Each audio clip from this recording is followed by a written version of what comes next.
Hi, welcome to week 13, Queen of the Castle.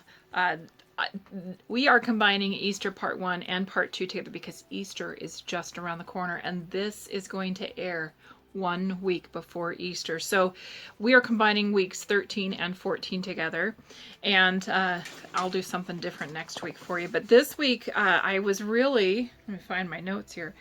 As I was going through this, she was talking about, what are her earliest childhood memories, and I remember mine were things like a new dress, which we didn't have a lot of money, so new dress was a big deal. Often we'd get a new hat, and we'd get new shoes if we could afford it. We got all of those things, and there were 5 of us kids, so the girls got new dresses and shoes. The boys usually got a new shirt, maybe a pair of slacks to go with it. And I do remember the Easter hats when I was little, but one of those traditions my dad did, which I absolutely loved, is he bought my mom and my sisters and myself corsages every Easter, and I always felt, so grown up when he bought those for us. I just thought they were so beautiful. We would on Easter go to church, and we had 3 sets of grandparents, but we made sure to spend time with each set of grandparents, and often did Easter egg hunts. I don't know about you. My one of grandparents would always boil eggs, and those were the ones that we would go looking for. Another one would put coins inside of plastic eggs, and that was, of course, the favorite one to go to because that was money, right? We loved money. But I remember more than anything how much fun we had with family. We often would see cousins at that time and aunts and uncles that we didn't get to see very often. So I just remember wonderful, wonderful memories. And I sure hope you have those too. And if you don't, I hope you're trying to make those with your kids now, today. There wasn't always a new outfit. Like I said, we didn't have very much.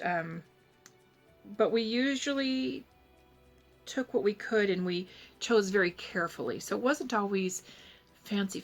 It was inexpensive. And when our kids needed it, or when our kids were that age going through that, it was the same thing. We would do the best that we could, and looking for an outfit that we could afford. But on top of that, we were blessed with a lot of hand-me-downs that were in amazing condition. So we didn't always go out and buy a new dress or a new shirt for the kids. And the corsage thing, my husband just never could buy into that. So, and that's okay. So the other thing too is my husband's mom's side of the family is Greek. And so we would have Orthodox Easter. They were raised Greek Orthodox. We called it Greekster is what we called it. And it was a lot of fun, a lot of traditional foods. Well, then we would also try and spend time with family on my side, and there was usually a ham there, lamb at the Greekster, and then ham at my family. On page 67, she says, when my friend Trace, who at this writing had 6 kids from 0 to 12, she suggested the following activity, and she was excited to try it. It's basically a treasure hunt that was held during the week before Easter. So that would be this week as this airs. It takes almost no time to set up, she says, or execute. An important consideration on heavy homework nights, and the kids loved it. Best of all, it really helped us focus on the meaning of Easter. And on that page, she's got some great things that you can do each night. They did a reading, what the topic was, and they would hide something. Well, that's awesome. We didn't do that. We did something similar, but it was usually in conjunction with Easter with our children here at home. And what it was is we had those, the dozen plastic eggs that had something inside of them that represented the week. And then we'd go through who found the bright pink egg, and this is what it was. I think they were called resurrection eggs.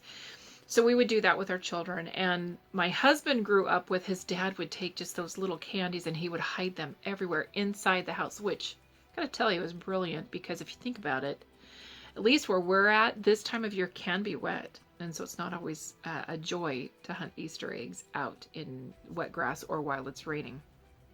Sometimes the grass is still so wet we haven't been able to mow it. So therefore you're going through this maze of stuff. So there came a point when our parents on my husband's side no longer were able to host those events. And so the 3 boys split up the 3 major holidays, and they each took on a holiday. Well, my sister-in-law would do some amazing fun stuff, and she would host Easter, and some of the things that she did is she would make these things called resurrection rolls. And I think what it was is it was something simple. It was like a croissant and a marshmallow, and you wrap the marshmallow in the croissant because that's the rock, right? And so the croissant becomes the tomb, and the marshmallow is the stone that was rolled in front, and you bake it. And of course, then the marshmallow melts, the stone is rolled away, and so it's just really this really cool thing that she did, and I loved it. And she also would do some fun minute to win it games with the kids, and honestly, they absolutely loved Easter at Aunt Laura's and Uncle Dan's, so that was pretty cool. In the book, she talks about making hot cross buns, which are pretty easy to make and fun to make, and roast lamb. In fact, I'm making roast lamb today, and it's not even Easter. I found some specials when I was looking for stuff at Christmas, or not at Christmas, for St. Patrick's Day, and I was able to find meat for stew, but then I also found a lamb shank, and so that's up in the crock pot. And she has in her book where you season it with just garlic. You put a clove of garlic in it, and it's really, really tasty that way. I chose not to do garlic. I chose to just use some different spices, and it just smells amazing. Sage is one of those things that you can never go wrong with lamb. Sage is excellent with lamb. So as we go into week 14, she has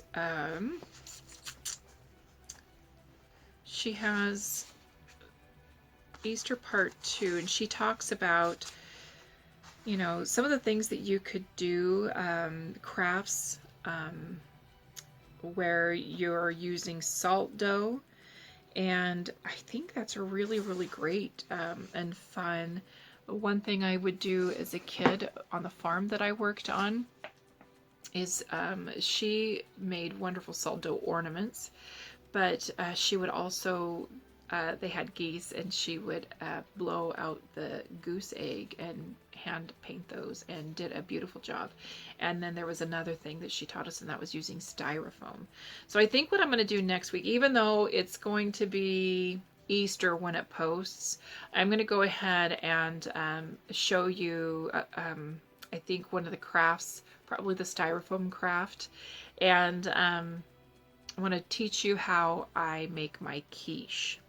That's what I'm going to do. So it's going to be more of that than a Bible study, or kind of going over some of the things she does here. But another thing in the Greek tradition is they had red eggs, and you would say Christos anesti, and the other person would say alithos anesti, and you would take your eggs and you would bop them together, and who's ever cracked was out of the game.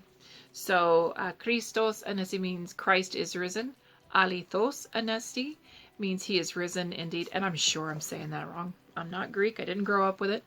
But yeah, so I'm going to teach you what I do with some of my leftovers, how I make quiche with my leftovers. A very simple recipe, and I will be sharing that. And I will also show you some styrofoam egg craft. So enjoy Easter week 13 and week 14, part 1 and part 2. There's some fun stuff in there, but definitely get going on those today, because there's some great ideas if you want to incorporate. And don't feel like you have to do all of them. Just find something in there that looks like fun, and make sure that you're adding those fun traditions to your household, or try it. If you don't like it, you don't have to do it again. But there's some fun stuff out there. So take care. God bless. And I just pray that you guys have an amazing Easter, and I look forward to sharing my quiche recipe and the styrofoam craft next week. So take care.